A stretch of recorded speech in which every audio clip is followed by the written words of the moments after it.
দীর্ঘ 13 বছর পর্যন্ত মক্কায় মুসলমানরা বহু কষ্ট করেছে। এই 13 বছর পরে তারা হিজরতের আদেশ পেয়েছে, হিজরত করেছে। হিজরতের 6 মাস পরে জিহাদের অনুমতি পেয়েছে। 18 মাস পরে বদরের যুদ্ধ হয়েছে। তো এই সময়টা, এই দীর্ঘ 13 বছর সময়টা ধৈর্যেরই সময় ছিল। পরেও ধৈর্য, কিন্তু পরে ধৈর্য থাকলে সেখানে একটু আশার আলোও ছিল। কিন্তু এই 13 বছরে যুদ্ধের কোনো অনুমতি ছিল না। ওরা যা করে এটা সহ্য করতেই হবে, ধৈর্য সহকারে এটা মেনেই নিতে হবে, এছাড়া মুসলমানদের তার প্রতিকার করার কোনো অধিকার ছিল না। উলাইকা আসহাবুল মাইমানা, এই গুণের অধিকারী যারা হবে তারা হবে আসহাবুল মাইমানা, ডান হাতের অধিকারী। অর্থাৎ হাশরের ময়দানে তারা ডান হাতে ফলাফল পাবে এই কাজগুলো তারা করবে। তারা দাসত্ব মোচন করবে, আবু বকর সিদ্দিকের মতো তা গোলাম আজাদ করবে, এবং নিকটতম আত্মীয় স্বজন এতিমকে খাদ্য দান করবে, ধুলায় ধূসরিত মিসকিন তারা খাদ্য দান করবে। তারপর তারা মোমেনদের সাথী হবে এবং তারা একে অপরকে ধৈর্যের উপদেশ দিবে, একে অপরকে দয়ার উপদেশ দিবে। এই গুণের অধিকারী যারা হবে তারা কি হবে? উলাইকা আসহাবুল মাইমানা, এই লোকগুলি ডান হাতের অধিকারী হবে। অর্থাৎ এরা ডান হাতে হাশরের ময়দানে আমলনামা পাবে। আর ডান হাতে আমলনামা পাইলে তো আপনি ভাগ্যবান, মস্ত ভাগ্যবান। ওয়াল্লাযীনা কাফারু বিআয়াতিনা, এবং যারা অবিশ্বাস করলো আমার আয়াতগুলিকে, এই কোরআন বা সমস্ত আসমানি কিতাব, যে জাতির জন্য যে কিতাব ছিল, যারা অবিশ্বাস করবে আমার আয়াতগুলিকে, হুম আসহাবুল মাশআমা, তারা হচ্ছে বাম হাতের অধিকারী। অর্থাৎ তারা হাশরের ময়দানে বাম হাতে আমলনামা পাবে। এই হাতটা এখান থেকে ফাটাইয়া পিছে বাইর করিয়া সেই পিছনে তাকে হাতে আমলনামাটা ধরিয়ে দেওয়া হবে। এটা কোনোভাবে পড়ে যাবে না, হারিয়ে যাবে না, ও হাতে থাকবেই, তাকে কোনোভাবে ফেলানো যাবে না। আসহাবুল মাশআমা আলাইহিম নারুম মুসাদা, এবং তাদের উপরে আগুন আবদ্ধ করে দেওয়া হবে। তাদেরকে যে আগুনের টাওয়ারে ঢুকানো হবে, ঢুকাইয়া সেই আগুনটাকে আবদ্ধ করে দেওয়া হবে। অর্থাৎ বাইরের থেকে কোনো বাতাস ঢুকবে না এবং ভিতর থেকে কোনো তাপ বের হবে না। এটার নাম হলো মুসাদা। আগুনকে তাদের উপরে আবদ্ধ করে দেওয়া হবে। প্রেশার কুকার যেটা আপনারা দেখেন, যে গোশ এমনি কাঠ দিয়া লকড়ি দিয়া জ্বালাইলে হাঁড়িতে কড়াইতে 2 ঘন্টা 3 ঘন্টা লাগবে, এটা আপনার 15 মিনিটে আপনার প্রেশার কুকারে এটা হয়ে গেল। তো এই যে আগুনকে আবদ্ধ করে দেওয়া, এটা আল্লাহ কোরআনে বলেছেন। এর থেকেই তো আমার মনে হয় যে আমরা এই প্রেশার কুকার আমরা শিখেছি, আগুনটাকে আবদ্ধ রাখা হয়। তারপরও তো প্রেশারের গ্যাস বাইর হওয়ার মতো কত সময় পর পর ওটা সিটি দেওয়া মানে গ্যাস বাইর হওয়ার একটা সুযোগ দেওয়া হয়। কিন্তু এখানে বলা হয়েছে যে ওটা আবদ্ধ করেই রাখা। ওটা ওরকম গ্যাসের যে পাত্র, ওরকম যে কতক্ষণ পরে একটা সিটি দেবে, এরকম সুযোগও কিন্তু ওটার মধ্যে নাই। এই আগুনটা তাদের উপরে আবদ্ধ করে দেওয়া হবে। কি ভয়ঙ্কর ব্যাপার! এগুলো শুনলে মানুষের মাথায় কি বলেনি, কি ভয়ঙ্কর ব্যাপার এটা, যে একটা মানুষকে আগুনের মধ্যে আটকাই রাখা হবে, এটা কেমন? অথচ সে মরবে না, তার মরণ নাই, মরণ শেষ। আমাদের সামনের মরণটা পার হয়ে গেলে তারপর আমাদের জীবন শুরু হবে, আর মরণ নাই, মরণ শেষ এখানেই। পিছনে একটা গেছে আর এই সামনে একটা আছে। বিসমিল্লাহির রহমানির রহিম। ওয়াশ-শামসি ওয়া দুহাহা, শামস মানে সূর্য, সূর্যের কসম। ওয়াশ-শামসে সূর্যের কসম, ওয়া দুহাহা এবং তার আলোর কসম। দোহা বলতে আলোটা যখন সম্পূর্ণ উদ্ভাসিত হয়, সম্পূর্ণ আলো ছড়ায় পড়ে, এই সময়ের আলোটাকে দোহা বলা হয়। চাষতে রক্তকে দোহা বলা হয়। দিনের বেলার প্রথমাংশের উজ্জ্বল আলো। তো সূর্যের কসম ও দুহাহা, এবং হামানি সূর্য শামস, এবং ওই সূর্যের আলোর কসম। অল কামারে, চাঁদের কসম। ইজা তালাহা, যখন চাঁদ তাকে অনুকরণ করে, মানে সূর্যটা ডুবলো আর চাঁদ তার পিছে পিছে উঠে আবার সে ওই দিকে চলতে লাগলো, এটা অনুকরণ করা। সূর্য যেভাবে এদিক থেকে আস্তে আস্তে ওদিক গেল, সূর্য ডুবলো, তারপরে আবার চাঁদ তার পিছে পিছে অগ্রসর হতে থাকলো, এটা তালা। এটার নাম হলো তেলাওয়াত। আমরা তেলাওয়াত করি, তার অর্থ হলো যে আমরা পড়লাম, তার পিছে জানো সেটা আমরা আমল করি, এটার নাম তেলাওয়াত। আর কেরাত হলো শুধু পাঠ করা। আর তেলাওয়াত হলো অনুকরণ করা, যে আমরা পাঠ করলাম কি বলা হয় সেটা আমরা মানলাম, এটার নাম তেলাওয়াত। তো অল কামারিজা তালা, এবং চাঁদের কসম যখন চাঁদ সূর্যকে অনুকরণ করে। অর নাহারিদা জাল্লাহ, এবং দিনের কসম যখন এই দিন সূর্যকে উদ্ভাসিত করে, এই দিন সূর্যকে প্রকাশ করে দেয়। অল্লাইলে যায় আকশাহ, এবং রাতের কসম যখন এই রাত সূর্যকে ঢেকে ফেলে। এখন রাত সূর্যকে ঢেকে ফেলেছে এবং দিন সূর্যকে উজ্জ্বল করে উদ্ভাসিত করে দিয়েছে, এটার কসম। চাঁদের কসম অল্লাইলে যায় আকশাহ, রাতের কসম যখন রাত সূর্যকে ঢেকে ফেলে, আবৃত করে ফেলে। অসমায় মা বানাহা, আকাশের কসম। অমা বানাহা, এই মা মানি মান, যিনি ওই আকাশকে বানিয়েছেন তার কসম। আকাশের কসম, অমা মানি অমান, মা মানি মান, এটা আরবি ভাষায় এটা নিয়ম আছে। কখনো কখনো মায়ের অর্থ মান হয়। মা সাধারণত জড় পদার্থের জন্য মা শব্দ ব্যবহার করা হয়, কিন্তু এই মা দ্বারা অনেক সময় মানের অর্থ, অর্থাৎ জ্ঞানী, জবিউল উকুল, জ্ঞানীকে বোঝানো হয়। তো আকাশের কসম, অমা বানাহা, অমান বানাহা, এবং যিনি আকাশকে বানিয়েছেন তার কসম।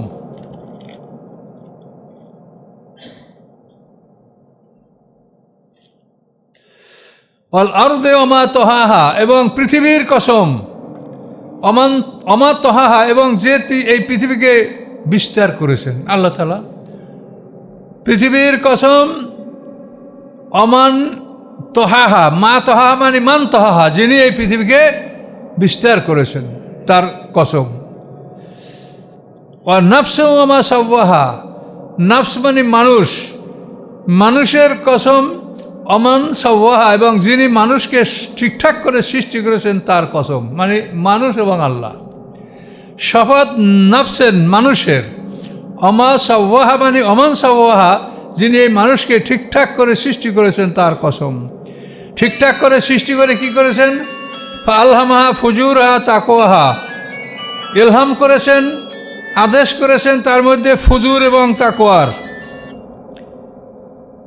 ফুজুর এবং তাকওয়া, এটা ইলহাম মানে গোপনে আদেশ দেওয়া। তো গোপনে ঢেলে দিয়েছেন আল্লাহ তাআলা মানুষের মধ্যে ফুজুর এবং তাকওয়া, অর্থাৎ খারাপ কাজ করার শক্তি এবং তাকওয়া ভালো কাজ করার শক্তি। নফসে মুতমাইন্না, নফসে আম্মারা, এই দুটোই কিন্তু আল্লাহ দিয়েছেন। ফালহামাহা ফুজুরহা ও তাকওয়া, ফুজুর এবং তাকওয়া মানুষের মধ্যে, প্রত্যেকটা মানুষের মধ্যে আল্লাহই দিয়ে থাকে। এটা কিন্তু আল্লাহ ছাড়া আর কেউ দিতে পারে না। কথা বলতে পারছেন? তো এই জন্য কিন্তু ওই যে সিনাসাকের ব্যাপারটা আমাদের গবেষণায় এটা প্রমাণিত হয় না। তার কারণ এই যে যেটা ইলহাম করে দিয়েছেন আল্লাহ মানুষের মধ্যে, সেটা তো বস্তু না যে এটা আপনাকে কাটি বের করবেন। মানুষের মধ্যে যে খারাপ কাজ করাটা প্রবণতা যে আসে, যেটাকে আমরা নফসে আম্মারা বলি, সেটা কি ধরা ছোঁয়া যায়? সেটা কি বস্তু? সেটা বস্তু না। তাহলে সেটাকে কি করে অপারেশন করা যাবে? কাজে এই জন্য এই হাদিসটাও এটাকে আমরা মানে বাস্তবের সাথে এটাকে আমরা মিলাতে পারছি না। এবং এই হাদিসে, এই প্রসঙ্গে বহু হাদিস আছে। কোনোটায় বলা হয়েছে যে বাচ্চা ভূমিষ্ঠ হওয়ার পরেই তাকে শয়তানে একটা ইনজেকশন করে, আবার ফেরেশতা একটা ইনজেকশন করে। তো শয়তানের ইনজেকশনে কি হয়? নফসে আম্মারা হয়, আর ফেরেশতার ইনজেকশনে নফসে মুতমাইন্না হয়। এই ক্ষেত্রে বলতে সেরেক হয়ে যাবে।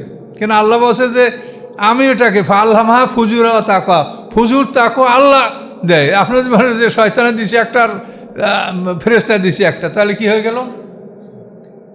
তো এই কথাগুলি কিন্তু আসলে গবেষণা করতে হবে, বিবেচনা করতে হবে। এগুলি বিবেচনা না করলে হবে না, এগুলো চিন্তা ভাবনা করতে হবে। যে আল্লাহ সরাসরি কোরআনে বলেছেন যে ফুজুর এবং তাকওয়া দুইটা ইলহাম মানে গোপনে আদেশ করে দেওয়া। কিভাবে সে আল্লাহ আদেশ করছেন আর আমাদের ইলহাম এটা হয়ে গেছে ফুজুর এবং তাকওয়া, এ তো আমরা ব্যাখ্যা দিতে পারবো না। রুট আমাদের কিভাবে দেহে ঢোকে, কিভাবে যায়, এটা তো আমরা বলতে পারবো না। আমরা ঘুমাই যখন, তখন নফসগুলি বের হয়, কীরকম বের হয়, কীভাবে যায়, আবার কীরকম আসে আমরা বলতে পারি? মাতৃগর্ভে 120 দিন পরে যে আমাদের মানে প্রাণ আসে, এটা কিভাবে আসে তা কি আমরা বলতে পারি? কাজে এইটা সম্বন্ধে আমাদের কোনো জ্ঞান নাই। 3টা নফস এবং রূহ আধ্যাত্মিক দেহের অংশ, এটার উপরে আমাদের কোনো জ্ঞান নাই, কোনো কর্তৃত্ব নাই। এটা মানে সম্পূর্ণ আমাকে নিয়ন্ত্রণ করে, কিন্তু আমি তার কে নিয়ন্ত্রণ করার ক্ষমতা রাখি না। আমার হাত পা চোখ কান নাকে সে নিয়ন্ত্রণ করে, কিন্তু আমি তাকে নিয়ন্ত্রণ করতে পারছি না। তো এই জন্য এই জিনিসটা বুঝতে হবে এখান থেকে যে ফালহামাহা ফুজুরহা, তাকে স্পষ্ট আয়াত এলহাম করে দিয়েছেন, আল্লাহ আদেশ করে দিয়েছেন গোপনে ফুজুর এবং তাকওয়া, মন্দ কাজ করার শক্তি, ভালো কাজ করার শক্তি। নফসে মুতমাইন্না, নফসে আম্মারা। আর লাওয়ামাটা এটা নফসে মুতমাইন্নার সহায়ক। কদ আফলাহা মান যাক্কাহা, অথবা জয়যুক্ত হবে সে যে ওই আত্মাকে পবিত্র রাখে।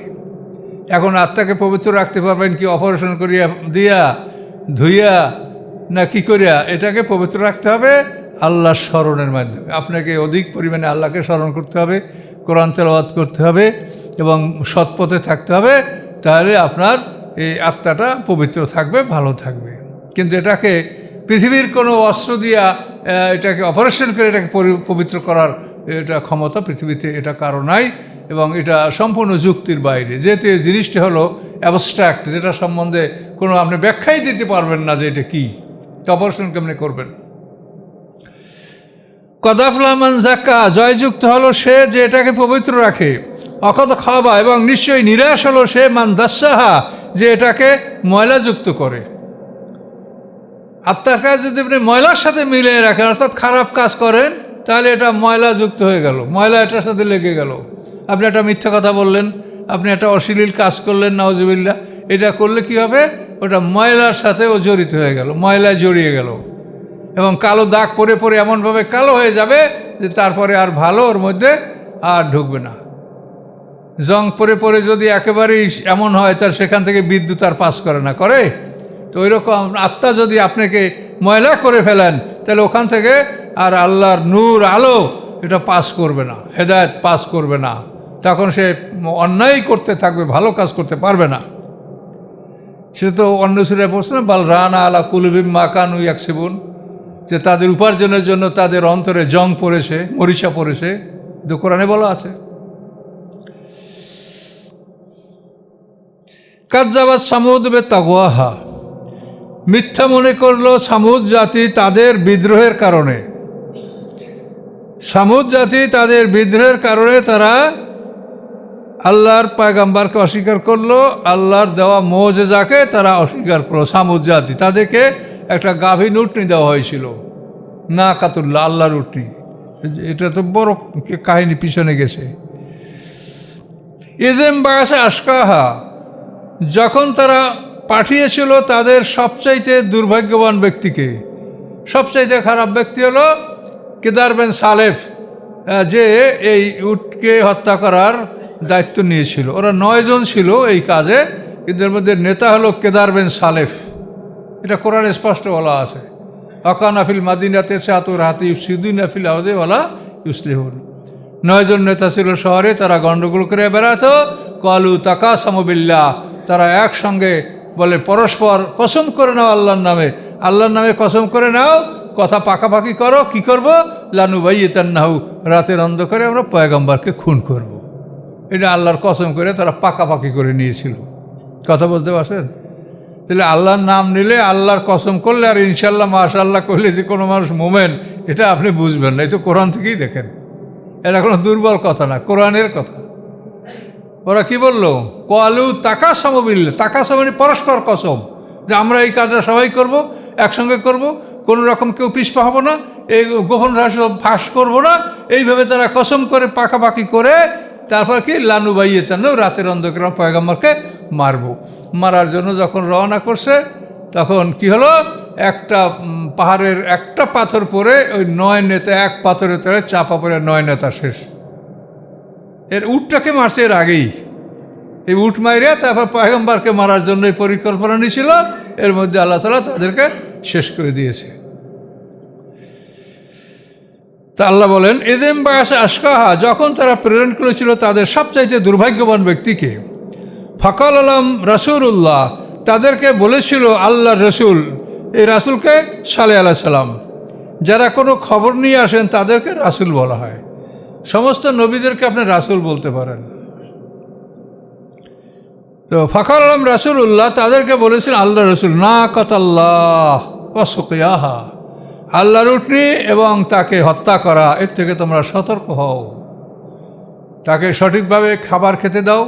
আল্লাহ খাবার ভাগ করে দিয়েছেন যে এই উটনি একদিন খাবে, তোমাদের উটনিগুলি সেদিন বাড়িতে থাকবে, আর আমার উটনি বেঁধে রাখা হবে, একদিন সেদিন তোমাদের উট মাঠে চড়বে। এভাবে খাদ্য ভাগ করে দেওয়া হয়েছিল।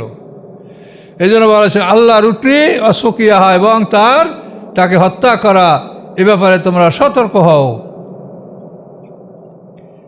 আচ্ছা, আল্লাহর উটনি এবং তার শাখা মানে পানি পান করা, আল্লাহর উটনি এবং তার পানি পান যেটা বন্টন করে দেওয়া হয়েছে, এটা সম্পর্কে তোমরা সতর্ক হও।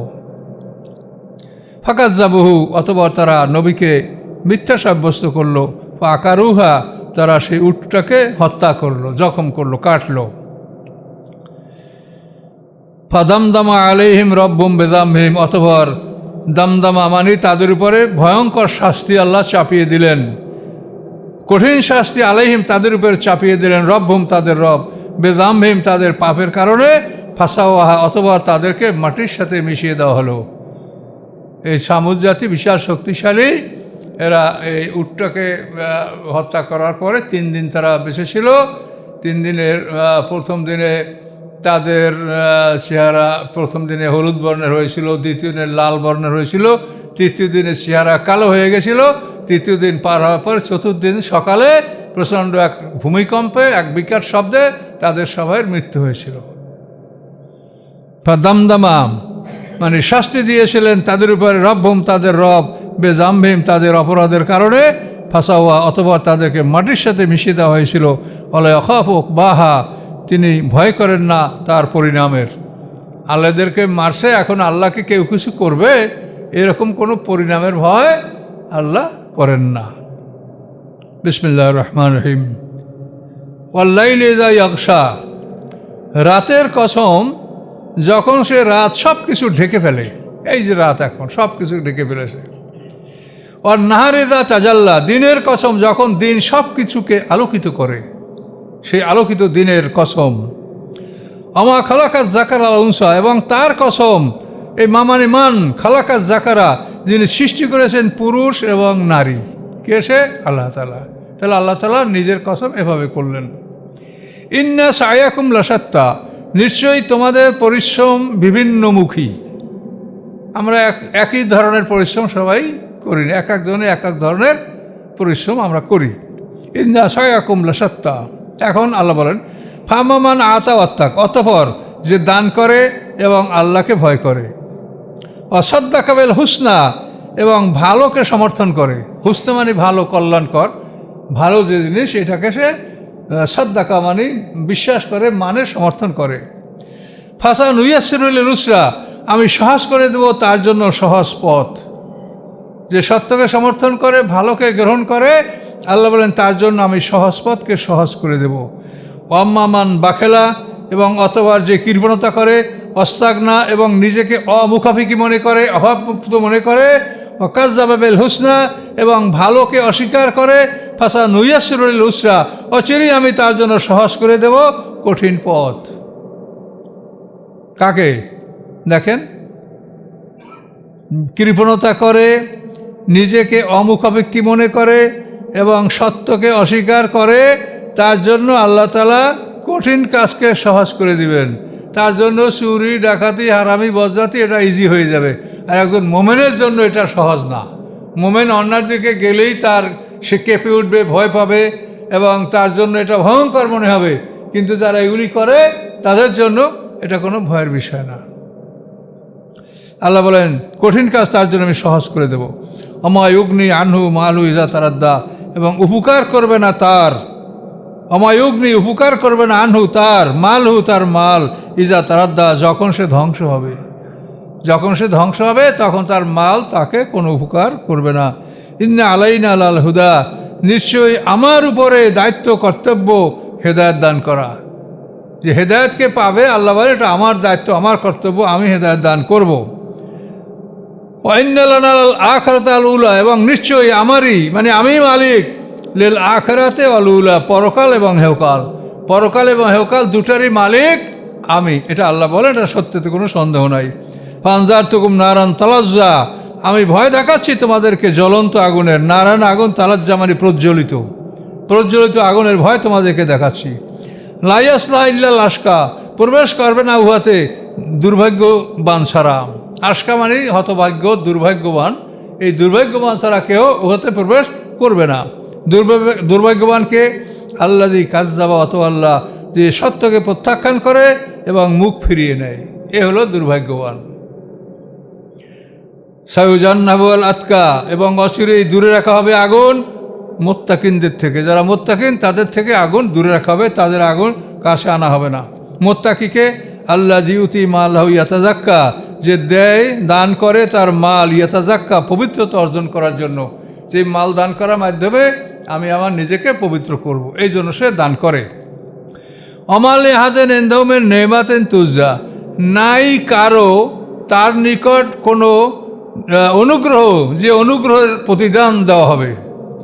মানে তার কাছে কারো কোনো অনুগ্রহ পাওনা নাই, যে সেই পাওনার বিনিময়ে সে আপনাকে দান করছে। এটা আবু বকর সিদ্দিককে বলা হয়েছে। আবু বকর সিদ্দিক যখন এইভাবে দাসগুলি মুক্ত করত, তখন অনেকে বলে যে আবু বকর সিদ্দিকের কাছে ওরা পাবে, ওদের পাওনা ছিল, সেই পাওনা পরিশোধের বিনিময়ে আবু বকর ওদেরকে মুক্ত করে দিয়েছে। আল্লাহ বলে দিলেন আবু বকর সিদ্দিকের পক্ষে যে নাই কারো জন্য তার কাছে কোনো অনুগ্রহ, যে অনুগ্রহের প্রতিদান দেওয়া হবে। আবু বকর কাছে কারো কোনো পাওনা নাই, যে সেই পাওনার প্রতিদান আবু বকর দিবে। বরং কি ইল্লা ইবতিগা ওয়াজহি রব্বিল আলা, বরং তিনি অনুসন্ধান করেন সন্তুষ্টি রব্বিল আলা, তার শ্রেষ্ঠ রবের। এই তার শ্রেষ্ঠ আল্লাহর সন্তুষ্টি লাভের জন্য আবু বকর সিদ্দিক এই ধরনের অনেক দাস দাসী, বেলালের মতো আরও অনেক দাস দাসীকে আবু বকর সিদ্দিক মুক্ত করেছেন রব্বিল আলা, তার শ্রেষ্ঠ রবের সন্তুষ্টির জন্য।